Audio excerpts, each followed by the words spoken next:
What's up, guys? My name is Joseph, and today I'm going to be doing my full in-depth review of Bong Joon Ho's Mickey-17. Mickey-17 follows the story of Robert Pattinson as an expendable, someone who, in this future universe, basically signs up to be cloned over and over again so that they are able to be more or less a human experiment.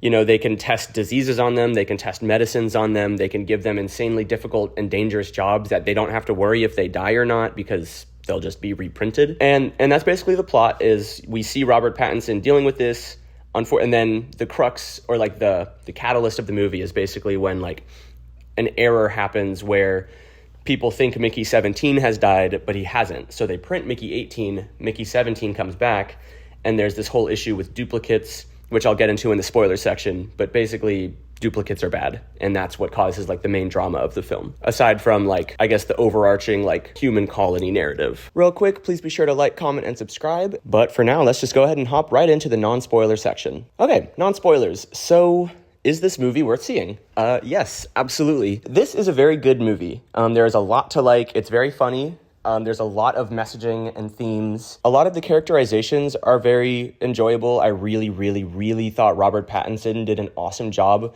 kind of playing two different versions of his personality. Some of the other performances I had a little more trouble with just because they were less so characters and more so caricatures, but I still thought that they kind of added this tone and levity throughout the film. I thought Naomi Ackie was really good in her role. Same with Steven Yeun, even though they both didn't have the most to do. And in terms of the story, it's an adaptation of a previous story called Mickey-17, but it's a very interesting, very engaging, very unique premise. And I've always really been partial to science fiction stories that deal with philosophical questions. My favorite movie of all time is 2001. My favorite book is Frankenstein. One of my favorite Ghibli movies is The Wind Rises. I really liked Oppenheimer. I'm just a big fan of like, basically when we are able to advance technology so far that it actually makes us have to rethink the way that we have thought about life and the nature of life and what makes a good life or a fulfilling life, or what's dangerous. And this is a movie that deals very heavily in those themes. There's a lot of kind of background side plots, not necessarily plots, but just there's these continuing conversations in the background or throughout narration throughout the film that's like, when this new technology was introduced, religious leaders and scientists and, you know, thought leaders and political leaders, basically, once this new technology was unleashed upon the world, everyone got really scared because it had major implications on what people thought the universe was, in a sense. Like, I guess in the sense of a religious leader being able to cheat death. Yeah, that's terrifying. Or philosophers would also find that like equally terrifying, because philosophy has been built around this idea that we have a life, but if you have infinite lives, what does that mean? I will say I got a little disappointed because as much as the movie like references that these things caused major stirs, we never really see that happening. There's not a whole lot of nuance. There's not a whole lot of like time spent in that area, which I think would have been nice to get more of. And I would imagine they probably did that more in the source material. But unfortunately, in this movie, it was used a lot more as just kind of like an expositional thing to say, like, we don't really have the time or energy to explain how all of this happened and why it's happening this way, so we're just going to go ahead and narrate and say, well, this is what happened. And, like, I never really like when a movie does that, to be honest. It always feels a little bit cheap. And though I didn't feel that it was, like, detrimental to the movie, it was something that was like keeping me from feeling the most engaged, because the things that I thought were very interesting, like psychologically and philosophically, were just kind of brushed aside. And then we were staying in this kind of more, what is honestly a very comedic movie. This is a surprisingly funny movie for the subject matter. Again, I don't know if that's from the source material or if that's just Bong Joon Ho's personal style of direction and where he wanted to take the story. It worked for me in moments, it didn't in others. I kept finding myself feeling that there was this like tonal whiplash where we would go, you know, from like in the same scene, we would go from a character doing something very heavy or dark or disturbing to like this over-the-top like farcical comedy or slapstick sometimes. There's a montage at the beginning which you can kind of assume would happen in a film where someone can die over and over, where they're basically like, oh, let's test him with this disease. Oh, let's send him on this dangerous job. Can you let us know what it feels like when your skin starts to crack because you're exposed to solar radiation? That's very funny. Robert Pattinson's narration throughout is very silly. Like his Mickey-17 is a very like passive kind of doormat of a character, but it's just hearing him talk about like, oh man, I hate dying. Even on this 17th go round, I still hate it. I thought it honestly felt a lot like a Miyazaki movie at points, which I really enjoyed. And it felt a lot like that in terms of like the environmental messaging and the kind of like, to be frank, anti-capitalist messaging, which I really enjoyed. To wrap up the non-spoiler section, I would say definitely go see this movie. It's a good movie. It's worth your time. It's saying important things. It is funny. I think the only reason I have kind of a hesitant tone is just because, for anyone who saw the first video I uploaded on this channel, this was literally the #1 movie I was excited for this year. And so I do think I went in with too high of expectations because it wasn't that good. It's not going to be my favorite movie by the end of the year, but still a very enjoyable, easy recommendation. I'd probably give it like a light 4 out of 5. But with that, let's just hop into the spoiler section. Alrighty, so hopping into the spoiler section, I think I'm just going to kind of run through the plot, and then when I get to something that I want to talk about, I'll touch on it. This movie starts out with Robert Pattinson at the bottom of a cavern, narrating, basically giving us some exposition as to like what his situation is. You know, he's like, man, how did that not kill me? I should be dead. Why can't I just restart the printing process? It kind of gives you that immediate, like, again, that exposition dump so you know what's going on. It establishes Steven Yeun's character as like his friend, but not a great friend, kind of sleazy, kind of like selfish and like just not the most empathetic or thoughtful person. And it also establishes the tone of the movie as being one that is pretty comedic. It's not like, this is a character who, even though he can be reborn, is about to die, and he's basically just like, almost all of the lines about his death are played for laughs, basically. Which, now that I think about it, I mean, maybe that's on purpose. Like, maybe that is something he was doing, where like, to act as though death is something that can be so casual to be reprinted is laughable. Maybe that's why this movie had a more comedic tone. Maybe I'm just talking myself into thinking it's smarter than it is. Whoa, that sounded condescending. This movie is smart, and Bong Joon Ho is a genius. I'm not saying I know better. But I don't know, maybe that's part of the reason. But anyways, we then go to a flashback where we start to go through Mickey Barnes is his real name. Mickey Barnes' original life on Earth. We get some setup as to like what Earth is like in the future. I think the year is 2054, and there's dust storms going around and the environment is screwed, and basically Mickey is talking about how like, man, life is terrible here on Earth. I don't have anything for me. No one's counting on me. All I have are these deaths. All I have are these regrets. All I have are these bad things. Let me go to space so I can get away from all this. And then he's like, damn, it seems like everyone else had the same idea. And so it is this thing where it's like, okay, yeah, Earth is pretty trash. Everyone wants to get away. There's like this weird fanaticism around political leaders now. Wonder if that's ever going to happen in the real world. I won't lie, this movie was really like hammering into that theme, which is a good theme to hammer into. And it's very important to kind of call out not idolizing political leaders, because they like quite literally are just trying to manipulate you to get votes. So to act as though you have any kind of real relationship with them is insane. And this movie touches on that a lot. But again, it's in this very like satirical, farcical way where it's like everyone who like is a fan of this political leader is played as a sycophant, suck up, loser, idiot, basically. And like Mark Ruffalo, who plays the main political leader in the movie, I can't remember his name, himself is also just like a complete dunce, so like self-centered, and everyone around him basically like fuels his ego. It honestly kind of reminded me of like Bottoms with the main football star, how like everyone is just like propping him up and saying he can do no wrong and like correcting the world to fit their needs, basically. And so that's another thing that like this movie touches on that's pretty interesting, and like is all just set up kind of in that initial beginning part. And then we see that Mickey is like brought onto the mission as an expendable. We get a little bit of backstory into expendables and like the science behind them, what kind of craziness, you know, that technology created on Earth. And like we get this whole setup basically where like this technology was used for a while on Earth, but it was so scary to people, and they outlawed it and said it could only be used in space. And so that's the backstory for why Mickey is now an expendable on this space station. But then there's like other things that get set up that are kind of like brought up throughout the movie. And this is something that I guess I'll get into now, which is one of my complaints with the film, which was that it got a little bit convoluted. It got a little bit messy. Like, it was not a very tight script. There were multiple moments where like things were kind of established loosely and brought up again later, but you were never really like confident in like what they were supposed to be or what the purpose of them was or what they were saying. And so like that was one of the things where it's like, so Mickey gets sent on this expedition as an expendable, and there's a rule you can only have like one expendable per voyage and blah, blah, blah. But then it was like, okay, so this failed political leader and his voyage are all being sent on this colony mission by the church/company.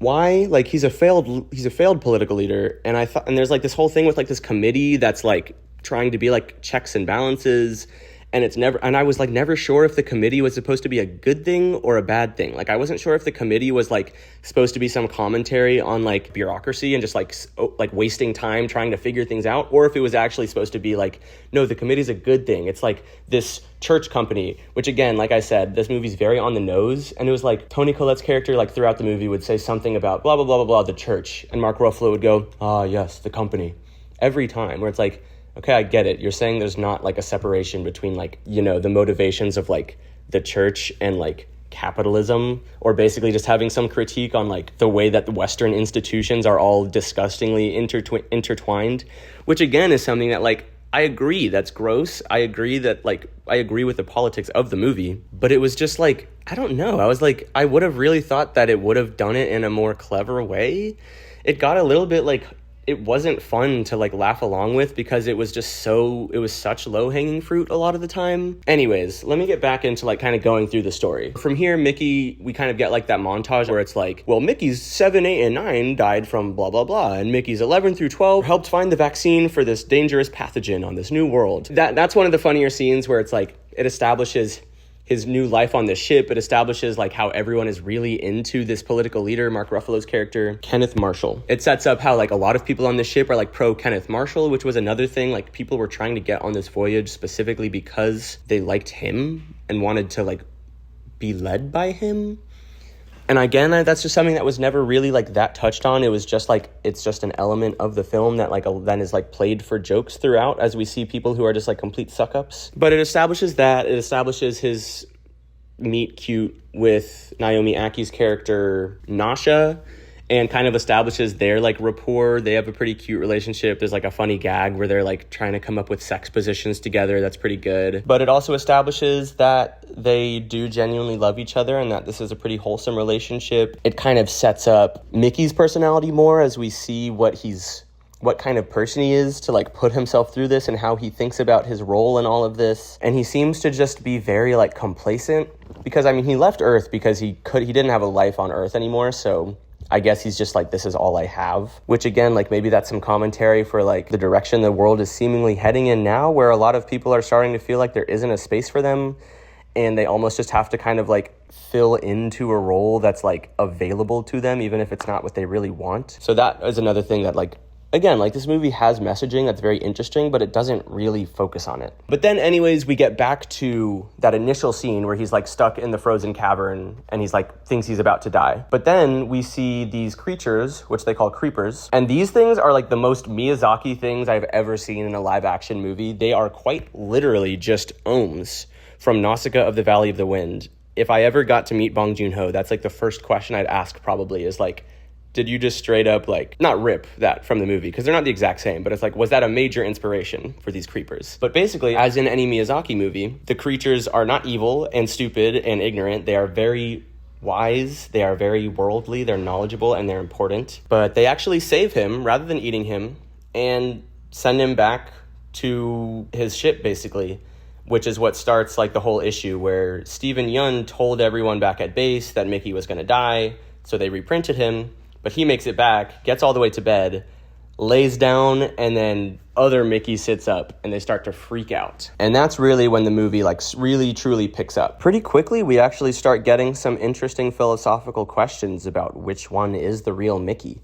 Mickey-17 raises this interesting point where he's never even though he doesn't like dying, he's never been completely afraid to die because it's always felt like him waking back up again. It was him dying and him waking up. But now if he were to die, the new him is already awake. So that's not him. That's this different version of him. And Mickey-17 is like, nah, I'm you. You should just die. Like, you failed, basically. You were supposed to die. And so it's like, no, that's very interesting. Like, which one of them is the real one? Which one of them deserves, if only one of them can live, to live? And then it's also at this point when we see like the establishment that both Mickeys have very different personalities. Mickey-17 is like the same normal, like passive doormat kind of character. And Mickey-18 is like confident, hostile, aggressive, opinionated. He wants things his way. And that's something where I'm like, I actually don't know. It was never explained, I don't think, in the movie if like the reason his personality shifted was because Mickey-17 hadn't died yet, or if it was just like, you know, they spoke earlier in the movie about how some reprints had slightly different personalities, and so maybe this was just a more dormant part of his personality that was awoken. And it just happened to be that that's what happened, you know, at this point in the movie. Which is, I'm leaning more towards that second one. I think it's just like, this is nice. We get to see this side of Mickey, basically. Like, almost the side of him that actually has to deal with the fact that he's been punished his whole life, basically, and has never been very happy. But their fight scene happens. We get some, like, the fight scene's pretty good, like seeing how they both are like trying to kill the other one, what their arguments are. And then Steven Yeun walks in and they have to stop fighting. And Steven Yeun is established now as like an oxy dealer, which is like a type of drug, I guess, on the ship that's like hard to find. And so that's like his niche and like his role. Basically at this point, there's like a split. So Mickey-18 goes to hang out with Nasha, and Mickey-17 gets called in to have a dinner with Garrett Marshall and Toni Collette's character, Ilfa. Because what's set up is like, basically like there's almost this raffle system where like every now and again, someone on the ship gets to come have a really nice dinner with Garrett Marshall and Ilfa. But what's actually happening in this scenario is that they just wanted to test some kind of like fake meat prototype on Mickey to see if it would work. It ends up making him really sick. And so then they decide to test some medicine on him that makes him feel even worse. And then basically this is when Kai realizes that these leaders are horrible people. They're like, you invited him to dinner. He's your guest. What are you doing? And they're just kind of like, he's an expendable, you know? Or like there's this other funny scene where like Mark Ruffalo's about to shoot Mickey in the head. He's like, well, you got to die, I guess. And Toni Collette's like, no, not on my carpet. Or it's like, that's kind of the tone of these characters the whole time, is they're just so unbelievably like in their own heads and like living in their own worlds and self-centered. But anyways, like Kai takes Mickey. It kind of establishes that she really likes him. They almost have a moment together, but then Mickey, bless his heart, he gets out of there. She's about to kiss him and he's like, I gotta go. Very glad that he didn't cheat on her. Good man, good man. Anyways, he goes back to the room, finds Nasha and Mickey-18, who are both high on oxy and are both already aware. Well, obviously Mickey-18 would know, but Nasha has now been made aware that there's a duplicate issue, but she's just excited that there's two of them. And it's this pretty funny and uncomfortable scene where it's like Nasha just wants to have a threesome basically with her two boyfriends, and Mickey-17 is just like really shy, and Mickey-18 is like this giddy kid who's just like, like, aren't you excited? And again, you just feel so bad for Mickey-17 because Nasha literally goes like, this is my habanero and this is my mild to Mickey-17. I'd kill myself. But anyways, like Kai comes in, realizes there's a duplicate thing, starts trying to like get everyone and starts, you know, blackmailing basically because she wants one of the Mickeys. She's liked Mickey. I'm gonna speed up a little bit since I don't want to just do like a plot summary.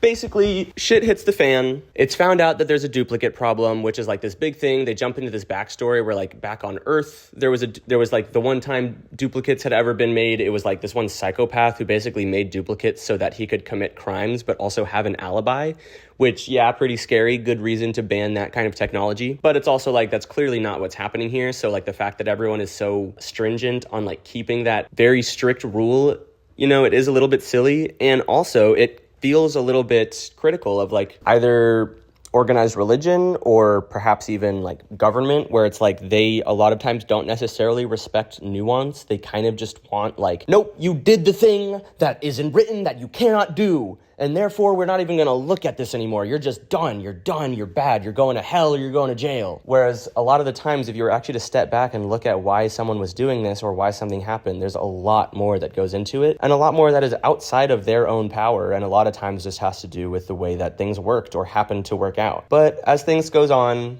the story kind of turns into this like environmental / like native rights messaging thing where basically Garrett Marshall becomes this over-the-top villain who's hell-bent on like exterminating the entire native population of the planet and sees absolutely no qualms with that, and like also starts genuinely, again, like talking about the on-the-noseness, he starts like genuinely being like, yes, we need a master race of only pure individuals, we don't want any of those filthy cretins, where it's like, okay, so he's literally like, this is just straight up like, and again, like, I guess that's what they're going for, but it's like, so he's just straight up a xenophobic, racist, supremacist for whatever he thinks is the best. I'm not exactly sure. But, like, there's these moments where it's like, yeah, he's literally just referring to, like, women by their, like, uteruses, basically saying, like, you'll be a perfect breeding vessel for my new population. And it's just like, okay, so we're really hamming it up for this third act where it's like, it's basically like, again, it becomes this story of like either Mickey and his friends are going to win and they'll save all the animals, or Garrett Marshall is going to win and they'll bomb all the animals. And that works as a third act, but I did find myself like a little bit, again, just like wishing there was a little bit more nuance. And again, I plan on seeing this movie again. I really want to, because I think that some of the things I was confused by, maybe I just missed. And I think some of the problems I have with the tone and like feel of the movie just come down to my own expectations coming in. So I do really want to rewatch it, because I think a lot of the complaints that I might have with this movie are probably like similar complaints I've had with, say, like a Miyazaki movie, or just like basically a movie that is not like as a traditional like Western narrative, I suppose, where like you don't necessarily need everything to like be like super explained. You can kind of just like create this world that has all of these like different feelings, and you can get a lot of out of it from all of these different areas. Like, that's how I felt about like Howl's Moving Castle. For a long time, I liked the movie, but I was just like, this feels a little disjointed and a little loose, and like things just kind of happen. But then it was like my 7th or 8th watch when I was just like, bro, what have I been doing? Like, this is just straight up magical. Like, it's not like a turn your brain off and enjoy. It's like almost like you have to recontextualize what you're looking for and like what creates meaning. And so I'm wondering if there is a little bit of that with this film, and maybe a rewatch would be beneficial. I guess I will just kind of like wrap up the plot, and then I'll get into my thoughts on like theme and messaging and what worked and what didn't. But like the last thing I want to say is like, so obviously the good guys win. Mark Ruffalo dies, the animals are saved, the planet, you know, they start to actually collaborate and help one another because they realize, like, hey, we can literally talk to these creatures, you know, let's not kill all of them because we can have intelligent conversation, which was, like, I guess another thing at the end where it's, like, again, just so on the nose, like, the scientists literally tell Mark Ruffalo, like, yeah, we can talk to these people, they're intelligent, but he's just, like, ignoring it and being like, no, they're ugly, so they're bad. Word, okay. But anyways, like, after that ends, the denouement is, like, 20 more minutes of narration, and it's like, well, here's how everything wrapped up. And it just didn't really work for me. I remember, like, during the third act, like, when it was all ending, I was like, you know, like, this was satisfying. All right, this worked. And I remember feeling like this was a pretty strong 4. And then I can't lie, as it just kept on going and kept on explaining things and kept on being like, this is what happened after that, and this is how everything worked out. Basically just, like, running through it all again, where it's like, well, it took a while for people to come to terms with what had happened on this world, but eventually everything worked out, and Nasha won, like, the election almost unanimously. And it was like, okay, so, like, nothing, like, it all just worked out, and we're spending a lot of time talking about how it's working out, and then all of a sudden we cut away from, like, this one ceremony to go into this, like, what you don't even realize is a dream sequence until the very end, when it's, like, some weird stuff is happening where Mark Ruffalo and Toni Collette are back, even though they're supposed to be dead, and you're like, what's going on? And then all of a sudden you hear narration, it's like, Mickey's like, well, I've always had bad dreams. And then it cuts back to the ceremony and you realize he was dreaming. And it's like, why did we just spend another 10 minutes on a fake out dream sequence instead of just ending the movie? And I remember being honestly very annoyed at that. I think that was, again, just like because my expectations, like I was annoyed because I felt one way about the movie, and as it kept going, it just went down a little bit, and I was like, stop. So that's probably why it was that annoying. I don't think it's actually that bad. But anyways, we have gone through the whole plot. Let me start talking about my actual opinions on this film, because I feel like that's what people are more here for when they want to click on a review. Like I said, I would give this movie a light 4 out of 5. It doesn't necessarily do anything wrong. It just made me feel like there were ways it could have done things better. Like, for example, to talk about, like, the tone. There's, like, this one scene in the middle of the movie that just devolves into pure slapstick farce. And I know I've used the word farce a lot, but it was straight up Garrett Marshall was giving some like grandiose speech as one of his sycophants is like recording him and drooling over this like mid speech. He has like some of these workers having to like lug this giant rock around, but he doesn't care that it's obviously really heavy. But then like a cute baby like creature comes out and like 17 people all start shooting at it and literally blow it to smithereens. All at the same time, Mickey is trying to grab the thing because he doesn't want it to be killed.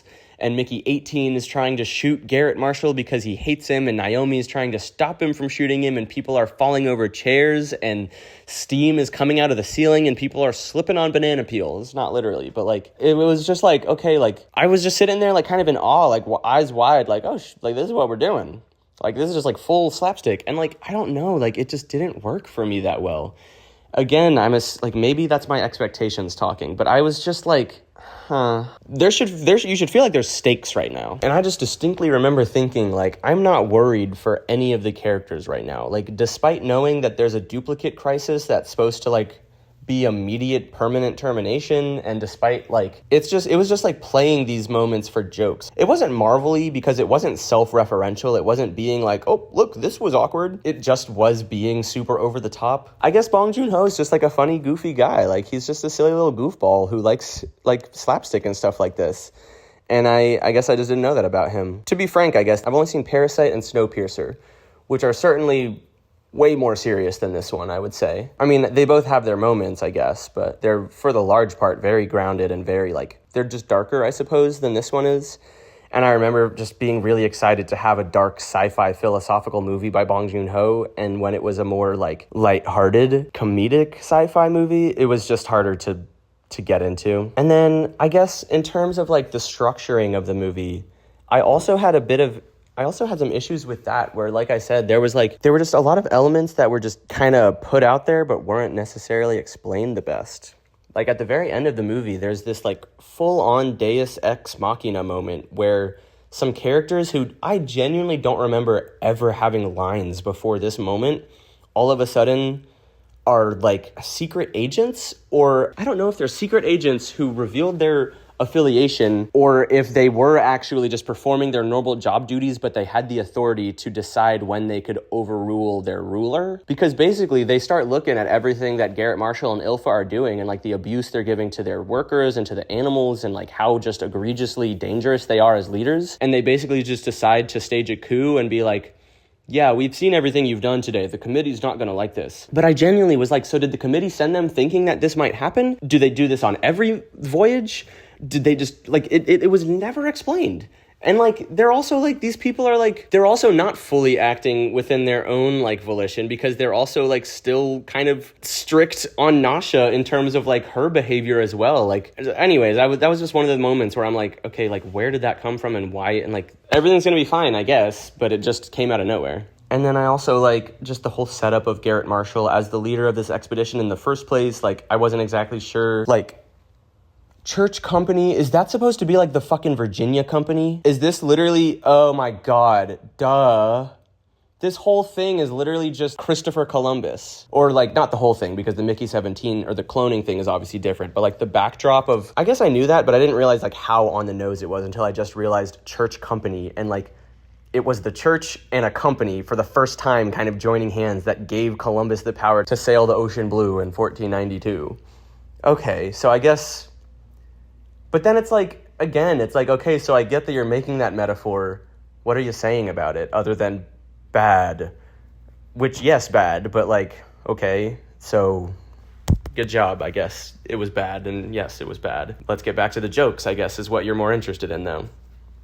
Damn, okay, I'm sounding like really rude. Let me like backtrack here. I like this movie.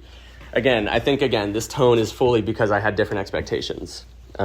And I'm going to watch this movie again soon and do another review on it because I don't want to have this current, opinion of the movie that is so predicated on what my initial expectations were. What else? This is random, but I really like some of the jokes were genuinely super funny. Like I said, the threesome scene was just really like painfully funny to watch Mickey-17 basically just like get cucked by himself. And then like immediately after that, Nasha and Kai are like having a conversation. But while that's happening, like the two Mickeys are talking. And like I think literally the hardest I laughed throughout the whole movie was Mickey-18.